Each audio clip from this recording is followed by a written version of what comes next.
Assalamualaikum warahmatullahi wabarakatuh. Anak-anak, selamat pagi dan semoga kalian semua sehat. Dan selamat buat kalian semua yang sekarang kalian sudah menjadi siswa SMP 1 Dagangan dan semoga kedepannya kalian akan lebih berhasil dalam menempuh pendidikan di SMP 1 Dagangan.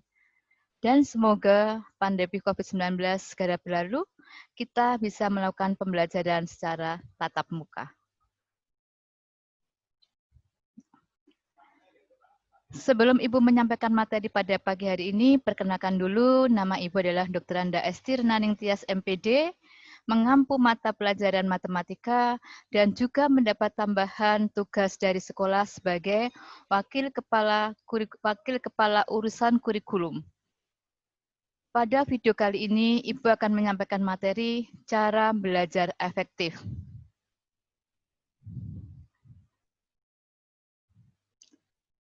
Apa pengertian dari belajar?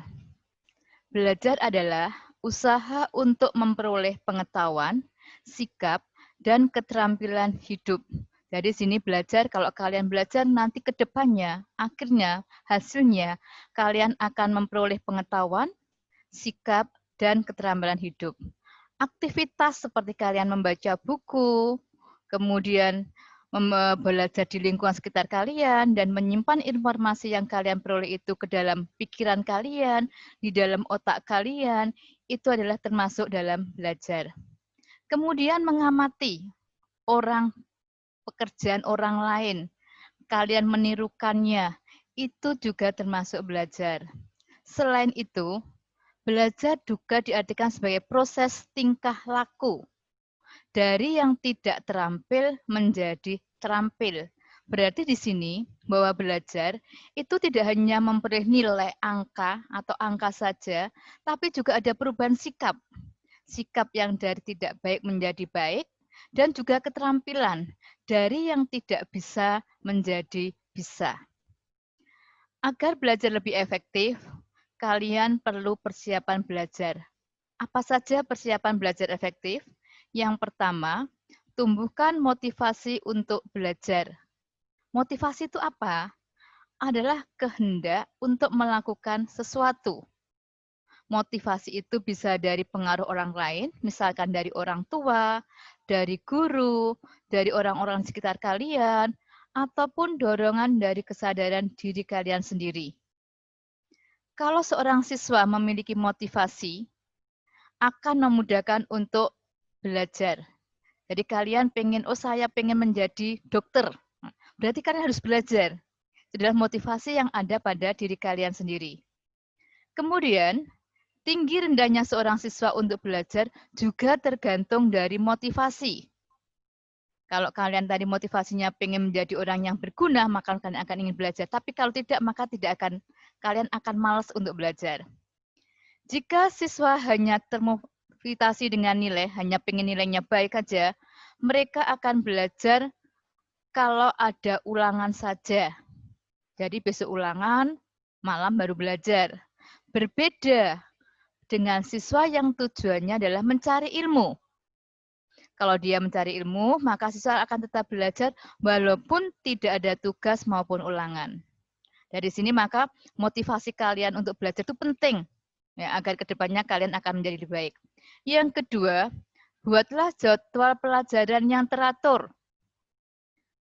Setelah seorang siswa memiliki motivasi, maka langkah selanjutnya siswa membuat jadwal belajar, terlebih khusus jadwal belajar di luar sekolah atau di rumah. Kalian buat jadwal jam sekian, kalian melaksanakan apa?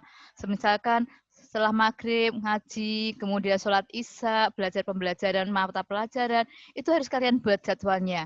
Dan jadwal itu harus dipatuhi dan dilaksanakan. Jangan hanya membuat jadwal saja sebagai pajangan, tapi harus dilaksanakan.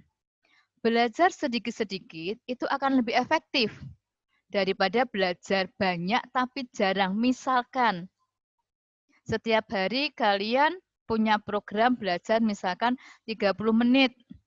Tapi setiap hari kalian laksanakan, itu lebih berguna, lebih ada manfaatnya, lebih efektif daripada kalian belajar 1 minggu sekali, Ya, dengan waktu 1 jam berbeda nanti hasilnya.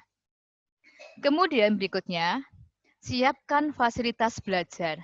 Apa saja fasilitas belajar? Tempat belajar yang nyaman buat kalian.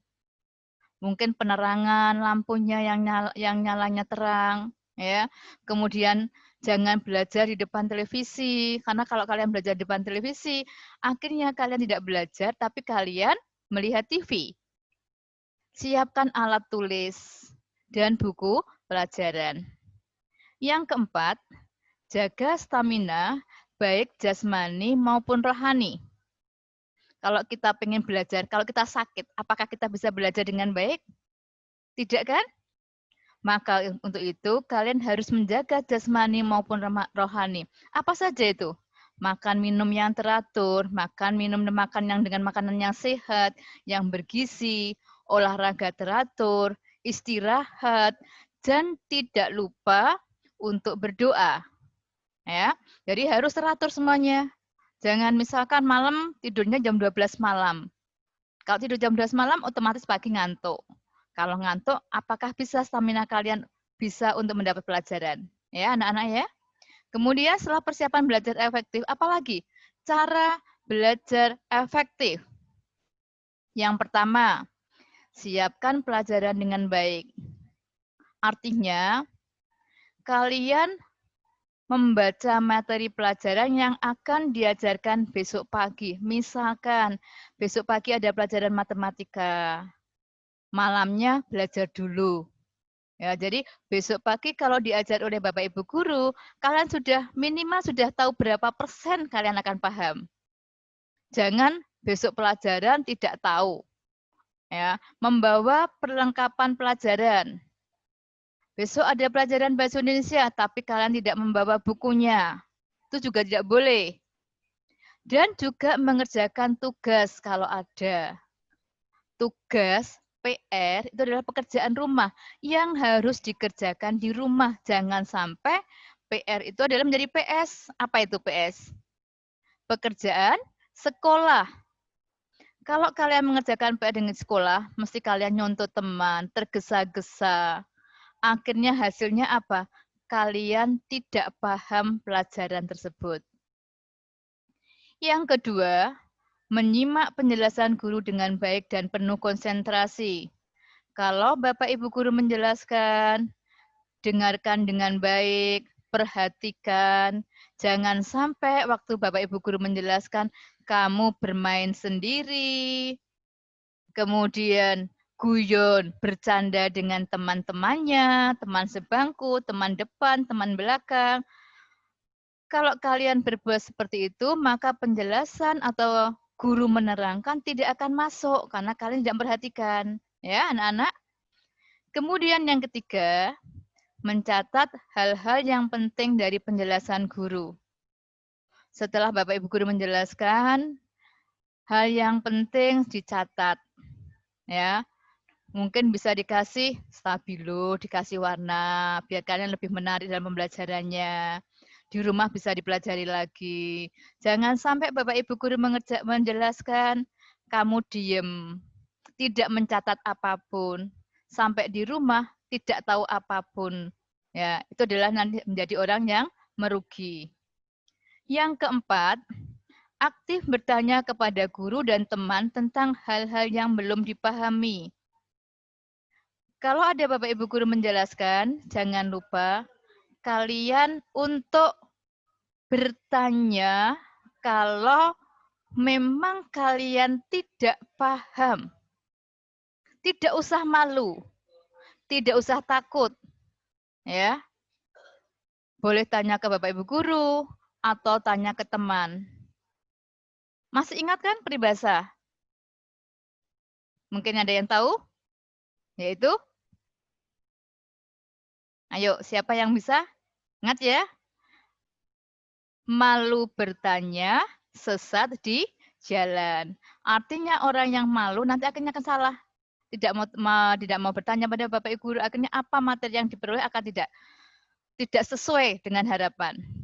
Kemudian yang terakhir, rajin mengerjakan tugas yang diberikan dan mengumpulkan tepat waktu.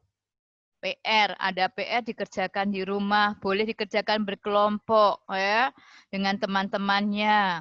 Kemudian kalau disuruh mengumpulkan misalnya PR-nya hari Senin, hari Rabu suruh mengumpulkan, maka Rabu juga harus dikumpulkan. Kenapa? Tugas itu ada nilainya. Ya, tugas ada nilainya. Kalau kalian pengen mendapatkan nilai yang baik, silakan tugasnya dikerjakan. Ya, demikian materi dari Ibu, cara belajar efektif. Semoga bermanfaat selama kalian belajar di SMP 1 Dagangan dan jangan lupa diterapkan ya, dilaksanakan. Dan satu lagi jangan lupa nanti kalian untuk menjawab soal-soal atau pertanyaan-pertanyaan materi tentang cara belajar efektif yang ada di Google Form. Ya, sebagai umpan balik apakah tadi waktu Ibu memberi penjelasan anak-anak paham.